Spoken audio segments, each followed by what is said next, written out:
नाम की महिमा हो। इस सुंदर सा समय प्रभु ने हमें दिया है, तो आज हम प्रभु के चरणों में बैठने के समय एक दृष्टांत को देखेंगे, एक कहानी को देखेंगे। और वो कहानी इस प्रकार है कि और हम उस कहानी से ये बात सीखेंगे कि उस कहानी से हमारे जीवन में क्या हमें लागू करना है या क्या हमारे जीवन में नहीं है, उसे तलाश करके उसे तलाश करना है और उसके बारे में हम जानेंगे। आइए हम एक कहानी की ओर जाएं। तो हम कहानी की शुरुआत करने से पहले आपको एक बात बताना चाहते हैं। ये कहानी है और ये कई बार असल जिंदगी में, ये दुनिया में ऐसा होता है। तो प्रियो, हम ये बात आपसे कहना चाहते हैं कि जो कुछ हम कहानी के द्वारा हमारे जीवन में लगता है कि हाँ ये मेरे अंदर कमी है, इसे हम पूरा करने की कोशिश करें। हम उस कमी को अपने जीवन से निकाल के, उस कमी को दूर करके हम उसे अपने जीवन को परिपूर्ण प्रभु यीशु मसीह में परिपूर्ण करके आगे बढ़े। और हम कुछ कहानियों के बाद हमारा कुछ वीडियो कहानी से रिलेटेड होगा और उसके बाद हम बाइबल के पुस्तकों के बारे में सीखेंगे। पहला हम में से हर एक लोग जानता है कि बाइबल का पहला पुस्तक क्या है? कौन बता सकता है? बाइबल का पहला पुस्तक किसे दिया है? बाइबल में किसे दर्जा मिला है? बाइबल का पहला पुस्तक हम सब जानते हैं, वो उत्पत्ति है। उत्पत्ति में किस प्रकार से मनुष्य उत्पन्न हुआ, किस प्रकार से ये धरती उत्पन्न हुई, किस प्रकार से पेड़ पौधे मछली जंतु, मतलब संसार में जो भी सृष्टि हुई वो किस प्रकार से हुई, इसके वर्णन के बारे में बाइबल में दिया है। और ये पहला पुस्तक है और पहला अध्याय से 50 अध्याय तक ये सब के बारे में बताया कि मनुष्य जाति या मनुष्य लोग कैसे धरती पर आया और क्या किया और कैसे कर रहे हैं और अभी भी वो कैसे हैं। हमारे जीवन से हमारे हरेक कर्तव्य या हमारे हरेक कार्य सब इस पहले पुस्तक में लिखा गया है। इसलिए प्रियो, हम ये पुस्तक की स्टडी करने से पहले कुछ दिन हम कुछ दृष्टांत या कुछ दिन हम कुछ कहानियों से परमेश्वर के शब्दों को समझने की कोशिश करेंगे। और हम सबसे निवेदन करते हैं कि आप इसे जरूर अपने दोस्तों में भी शेयर करें कि वो भी प्रभु को जाने और प्रभु की नाम की महिमा करे और अपने और लोगों को भी बताए कि वो प्रभु में आगे बढ़ पाए। आइए हम कहानी में जाएं। और एक बात बताना चाहते हैं कि आप इस वीडियो को आप ही नहीं देखें, अपने परिवार में या अपने कहीं भी अलग अलग जगह में और भी लोगों को दिखाइए कि वो लोग भी प्रभु को अभी तक जो नहीं जाना है, इस दृष्टांत के द्वारा, इस कहानी के द्वारा वो प्रभु को जान पाए। ये हमारा एक छोटा सा हम्बल रिक्वेस्ट है। हाँ, आइए हम कहानी में जाएं। तो आज हम देखेंगे 3 व्यक्ति के बारे में, 3 मनुष्य के बारे में। उस 3 व्यक्ति में से पहले व्यक्ति का नाम था ज्ञान, नॉलेज, जिसे ज्ञान कहते हैं। और दूसरा व्यक्ति का नाम था धनवान, मतलब रिच मैन, धनवान व्यक्ति।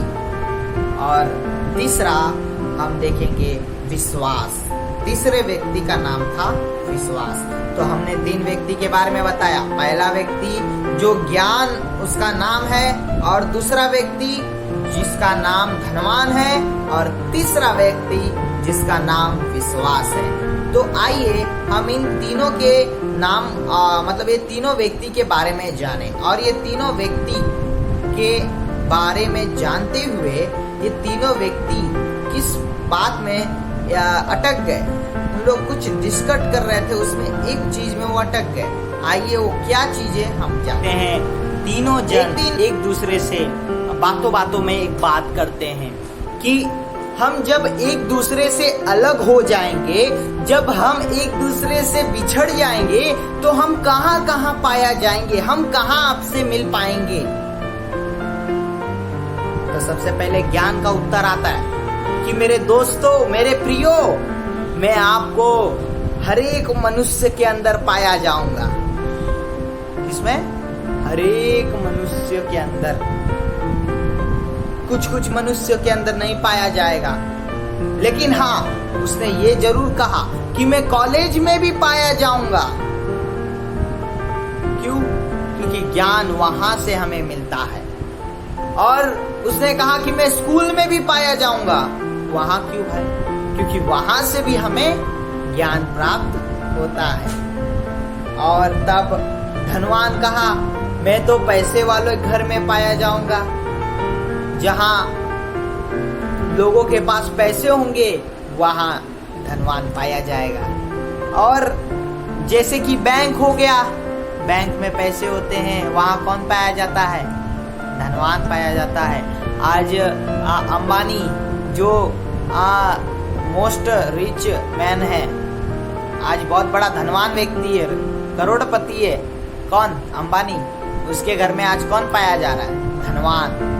धनवान पाया जा रहा है ना।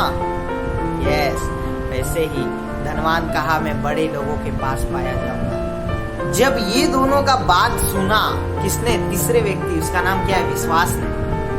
जब ये तीनों का बात विश्वास ने सुना तो विश्वास मायूस हो गया, विश्वास दुखी हो गया। अब वो रोने लगा। अब हमारे मन में विश्वास होता है, हमारे मन में सवाल उठता है कि वो क्यों रोने लगा? क्योंकि प्रियो, वो इस बात से दुखी हो गया कि लोग एक दूसरे पे जब विश्वास करते हैं, क्या करते हैं लोग? एक दूसरे, मतलब विश्वास भी हर जगह पाया जाता है, लेकिन प्रियो ध्यान से सुनिए, ध्यान से कान लगा के सुनिए कि जब व्यक्ति किसी के ऊपर विश्वास करता है, वो एक बार उसका विश्वास टूट जाता है तो दोबारा वो पाया नहीं जाता है। मतलब हम कई बार, हमारे बड़े लोग, दादा दादी या उनके भी दादा दादी लोग क्या कहते थे कि प्रियो, कि मेरे बच्चों, मेरे बेटों, कभी भी दुनिया में बहुत कुछ करो, बहुत नाम कमाओ, कोई प्रॉब्लम नहीं, लेकिन विश्वास मत तोड़ो किसी का। ये मेरे दादाजी ने मुझसे कहा था। और इतना ही नहीं, आपके भी घर में आपको अपने बड़े लोग कहते हैं कि आप दुनिया में कुछ भी करो और विश्वास किसी का मत तोड़ो। लेकिन आज दुनिया में क्या हो रहा है? आज दुनिया में क्या चल रहा है? लोग क्या कर रहे हैं? इसलिए विश्वास क्या हो गया? मायूस हो गया। वो रोने लगा, वो दुखी हो गया। क्यों? क्योंकि आज के दुनिया में, आज के इस वक्त में सबसे ज्यादा गिना जाने वाला विश्वासघाती लोग है प्रिय। धनवान बहुत कम है, ज्ञान भी कम है, लेकिन विश्वासघाती बहुत है। इसलिए हम क्या करें? विश्वास योग्य बने। विश्वास, हम पता है, हम भी विश्वासघाती लोग थे। हमने भी विश्वासघात किया। किससे? परमेश्वर से। क्योंकि परमेश्वर ने हमको बनाया तो हमने क्या किया? उनका आज्ञाओं को उल्लंघन किया, उनसे दूर भागने की कोशिश की। लेकिन प्रभु ने फिर भी अपना प्रेम जताया, अपना वो विश्वास योग्य प्रभु क्या कहता है कि मैं तुम्हें, आइए एक आयत पढ़े, पहला कुरंती, आप निकालिए हमारे साथ पहला कुरंती उसका पहला अध्याय, उसकी 9 वचन, 1 Corinthians chapter 1 verse 9। उसमें इस प्रकार लिखा है, परमेश्वर विश्वास योग्य है। परमेश्वर विश्वास योग्य है। और उसमें इस प्रकार से लिखा है, जिसने तुम्हें अपने पुत्र हमारे प्रभु यीशु मसीह के संगति में बुलाया है। क्या आप और मैं उसकी संगति में आने के योग्य थे? प्रियो, 1 मिनट अपने आप को शांत मोड में लेके जाइए, साइलेंट मोड में, और थोड़ा जानिए, अपने मन को जांचिए, क्या सच में मैं परमेश्वर के संगति में जाने के योग्य था? नहीं, मैं तो नहीं था। लेकिन प्रभु ने, उस विश्वास योग्य परमेश्वर ने क्या किया? मुझे अपने परमेश्वर के पुत्र प्रभु यीशु मसीह के संगति में बुलाया, मेरे पापों को हटाया, मेरे पापों को दूर किया। इसलिए उनके संगति में हम क्या हुए? आए। इसलिए यूहन्ना उसका पहला अध्याय उसकी 12वीं आयत भी कहता है, जितनों ने उसे विश्वास किया, क्या किया, उसके वचन को ग्रहण किया, उसके वचन को विश्वास किया, तो उससे परमेश्वर का पुत्र होने का अधिकार मिला। क्या आज आप या मैं कह सकता हूँ, या आज हम आप कह सकते हैं कि हम किसके संतान हैं? हम परमेश्वर के संतान हैं। मैं गर्व से कह सकता हूँ प्रियो, क्यों? क्योंकि मैंने उसके उद्धार के स्वाद को चख लिया। क्या आपने उसके प्यार को चखा है? क्या आपने उसके उद्धार को चखा है?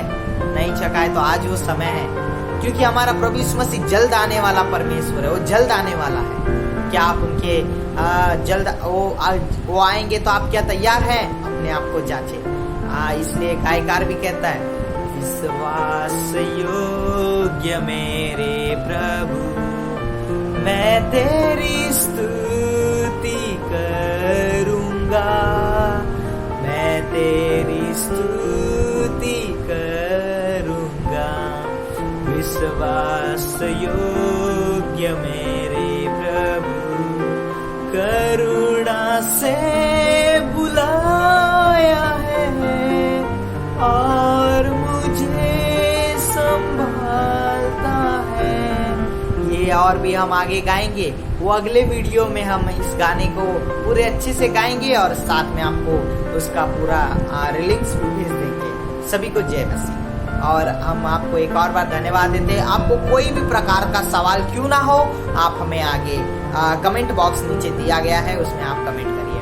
और इतना अब हम आपसे विदा लेना चाहते हैं। सभी को जय मसीह।